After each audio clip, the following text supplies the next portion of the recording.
कोलकाता के अंदर सभी लोग आरजीकर हॉस्पिटल के रेप केस के ऊपर इंसाफ मांग रहे हैं। और वो लोग क्यों ना मांगे, कोलकाता ने अपनी खुद की एक बेटी खोई है। बट एक्चुअल में कोलकाता और वेस्ट बंगाल ने जिंदगी में बहुत कुछ खोया जिसके बारे में उन लोगों को पता तक नहीं है। अंग्रेजों के राज के अंदर कोलकाता को इंडिया का कैपिटल बना रखा था और आज की डेट में गुंडा राज और खराब पॉलिटिक्स की वजह से उन्होंने अपनी सारी की सारी प्रेजेंस खो दी है। और अगर तुम लोग आज की डेट में वेस्ट बंगाल को सबसे ज्यादा आलसी स्टेट बोलोगे तो उसमें कुछ गलत नहीं है। वेस्ट बंगाल के अंदर इंडिया की one of the worst political games चल रही है। बंगाल के लोग वोट डाल के किसी को सीएम नहीं बनाते हैं, भगवान बनाते हैं, क्योंकि एक सीएम ने वहां पे 23 साल तक रूल किया है और अभी करंट सीएम पिछले 13 साल से रूल कर रही है और आगे कब तक करेगी किसी को नहीं पता। ये आउटरीच की वजह से कोलकाता का गंदा सिस्टम और गंदी पॉलिटिक्स हमारे सामने आई है। बट अगर ग्राउंड रियलिटी देखे तो वेस्ट बंगाल हर साल जल रहा है और इस चीज की नॉलेज उनके खुद के लोगों को भी नहीं है। यहाँ पे जितनी भी पॉलिटिकल पार्टीज आई है ना, सबने एक एक करके बंगाल की इकोनॉमी का भट्ठा बिठाया है। मुझे सुनने में थोड़ा अजीब लगेगा बट यार वेस्ट बंगाल ना अंग्रेजों के राज के अंदर ही सही था, क्योंकि जब से उनको आजादी मिली है तब से इनकी कंडीशन खराब हुई है। पूरे देश के अंदर 4 लाख भिखारी है जिसमें से 1 लाख भिखारी सिर्फ वेस्ट बंगाल के अंदर रहते हैं और आज की डेट में भी इनकी 75% पॉपुलेशन गांव के अंदर रहती है। वेस्ट बंगाल से उनके पैसे, उनकी क्रेडिबिलिटी और उनका नाम, तीनों चीजें छीन ली गई है। इंडिया की पहली अंडरग्राउंड मेट्रो कोलकाता के अंदर आई थी। सबसे पहला ट्राम सिस्टम भी कोलकाता के अंदर ही आया था। बट आज की डेट में वेस्ट बंगाल की ग्राउंड रियलिटी ये है कि वहां की सरकार ने उनको इस हद तक खोखला कर दिया है कि ह्यूमन डेवलपमेंट इंडेक्स के अंदर वेस्ट बंगाल 28 में से 27वें नंबर पे आता है।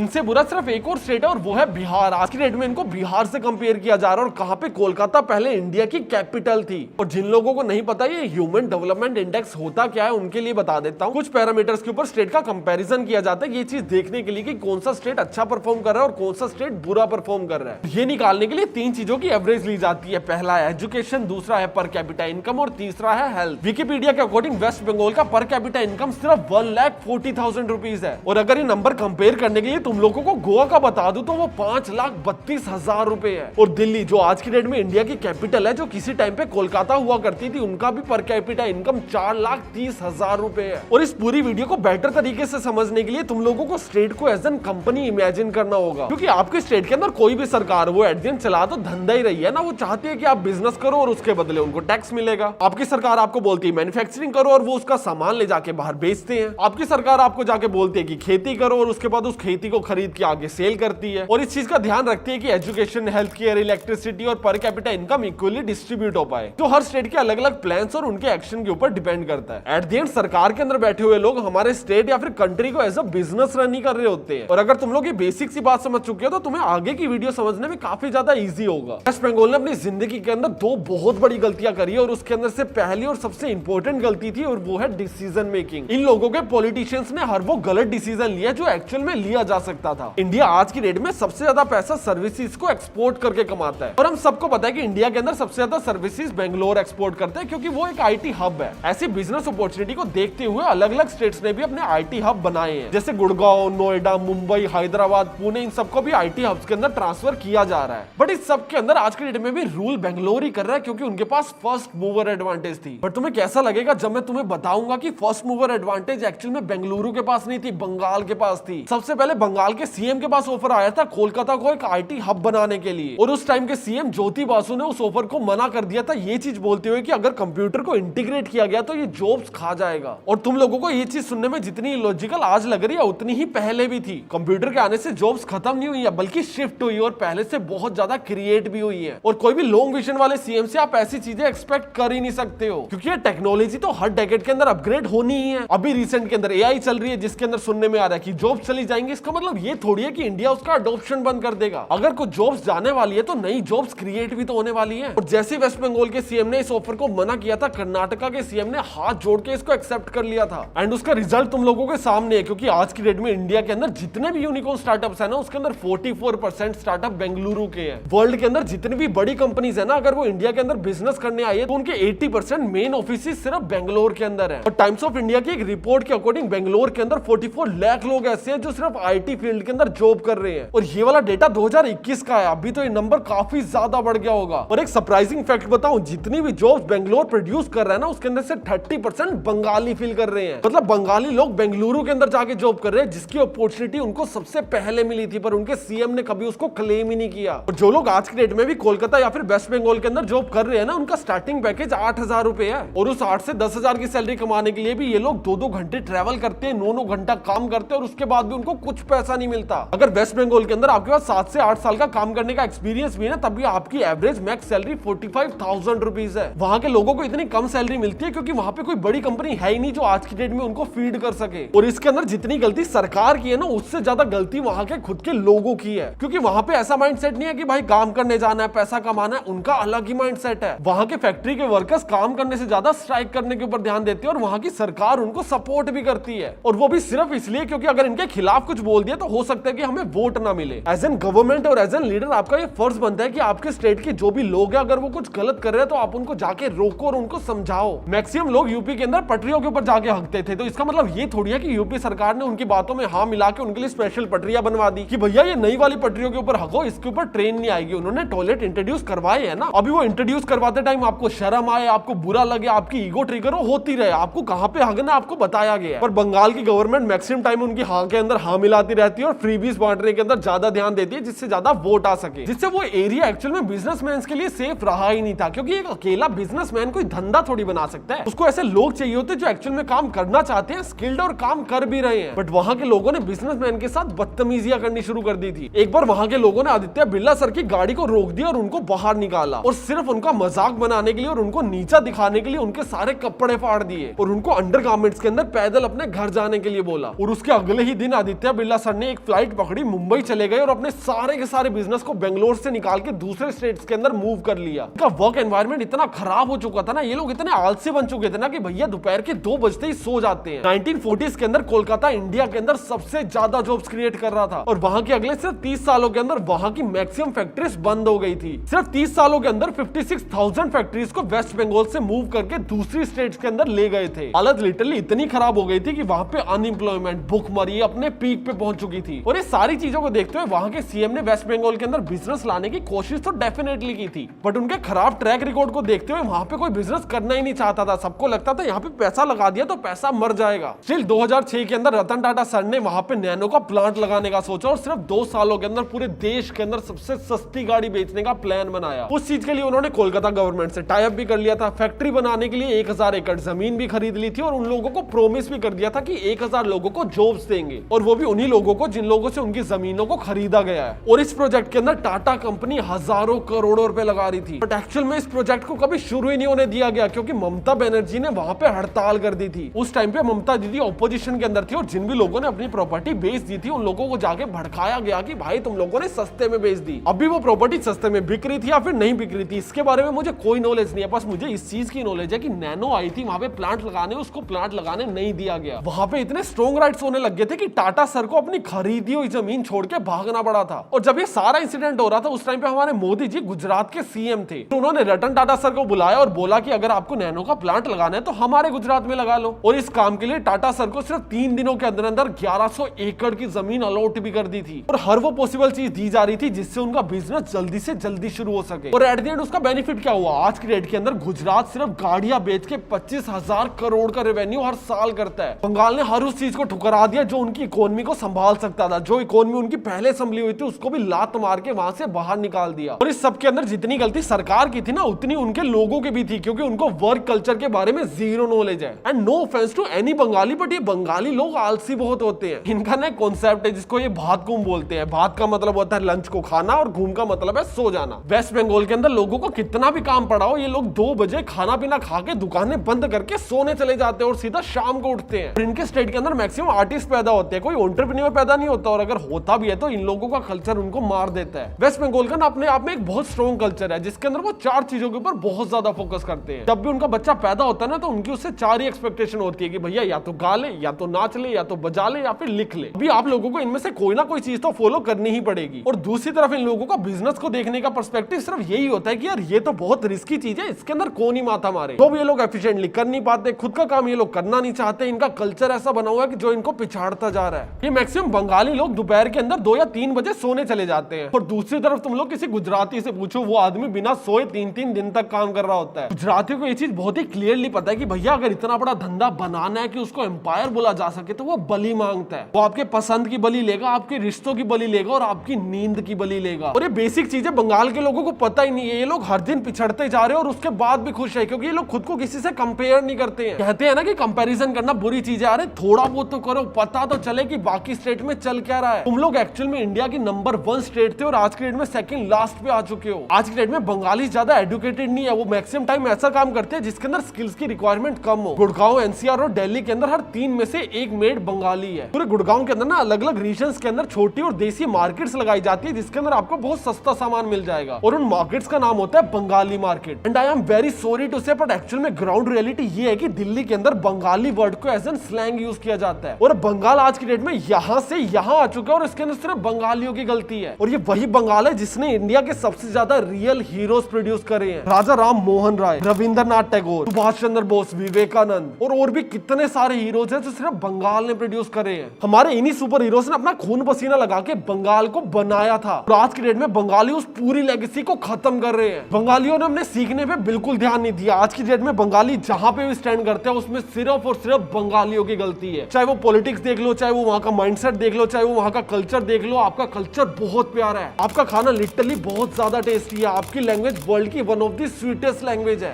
पर आपकी जो एडवांटेजेस है ये एक्चुअल में आपकी डिसएडवांटेजेस बन रही है क्योंकि आप इन चीजों से आगे हटके कुछ सोच ही नहीं पा रहे हो। बंगाल डे बाय डे और ज्यादा पिछड़ता जा रहा है क्योंकि वो लोग अपनी लर्निंग्स के ऊपर फोकस ही नहीं कर रहे हैं। वो लोग थर्ड ओपिनियन सुनना ही नहीं चाहते हैं। वो लोग अपने कल्चर और माइंडसेट के अंदर इतना ज्यादा बाउंडेड हो चुके हैं कि उनको सामने वाला बोलता हुआ चुभता है। बट तुम लोगों को ग्रो करना है तो ऐसा बिल्कुल भी नहीं करना। तुम लोगों को दूसरे लोगों के माइंडसेट देखने हैं, उनकी बातें सुननी है, उनका पीओवी जानना है और जितना हो सके उतना सीखते रहना है क्योंकि लाइफ के अंदर लर्निंग्स कभी भी खत्म नहीं होती है। ऐसे मैंने भिखारियों के ऊपर एक different point of view share किया जिसकी वीडियो तुम्हें यहाँ मिल जाएगी। अगर तुम लोग देखना चाहते हो तो देख सकते हो।